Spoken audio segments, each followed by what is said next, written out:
Previously, we considered using trigonometry to find the size of unknown sides.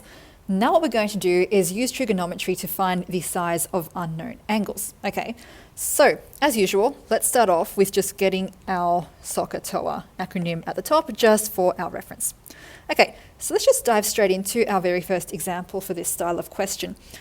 Let's say we have our right angled triangle here. Say we need to find the value of theta. Let's say this side is 8 and this side is 15. Now, in terms of our steps, similar to what we did with unknown sides, we're doing it for unknown angles. We're identifying the correct ratio, and then we're going to solve or do the substitution, okay? So, in this case, here's our angle of interest, here's our opposite side, and here's our adjacent side. In other words, we are going to be using our sine ratio. Let's write it out. Sine theta is equal to opposite over hypotenuse. Now, let's do our substitution. We have sine theta is equal to opposite, so 8 over the hypotenuse of 15. So now we need to evaluate theta. Now, from the outset, one thing we need to realize is that we cannot simply divide by sine on both sides just to find theta. And why is that? Because sine it's a function, right? It performs something. It's not like number 1, number 2, number 3. It's not a value as such. So we can't just simply divide it across, okay? What we have to do instead is take sine inverse of both sides. So what does that look like?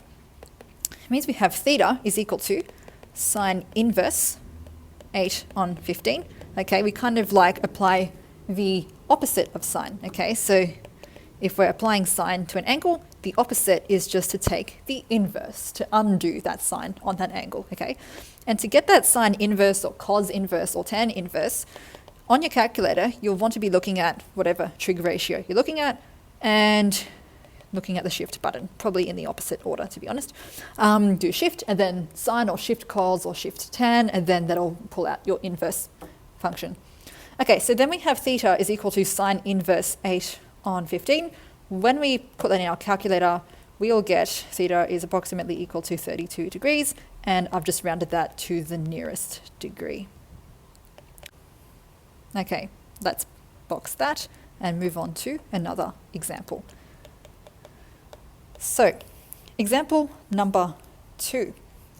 Let's say, once again, right angled triangle, need to find theta. We know this side is 10 and this side is 12.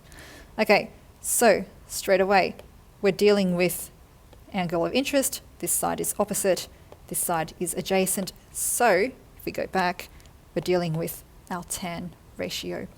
So, tan theta is equal to opposite over adjacent. Now let's substitute. Tan theta is equal to 10, which is opposite over adjacent 12. Then find what theta is. Theta is equal to tan inverse 10 on 12. So then when we get that and substitute it in our calculator, we'll get theta is approximately equal to 40 degrees. And again, that's rounded to the nearest degree. Excellent. Okay, so that concludes our video on trigonometry in terms of finding the size of unknown angles. Key things, same thing as finding an unknown side. We need to first of all identify our trig ratio, then do our substitution and solve from there. Importantly, however, when we are finding theta and getting rid of the sine, the cos, or the tan that's next to it, we apply the inverse of that function, the opposite. Okay, we don't divide sine or cos or tan. We can't divide them. They're not like numerical values that we can divide. Okay, instead we just take the opposite. We take the inverse. Okay, and then we put that in our calculator and we'll get our answers.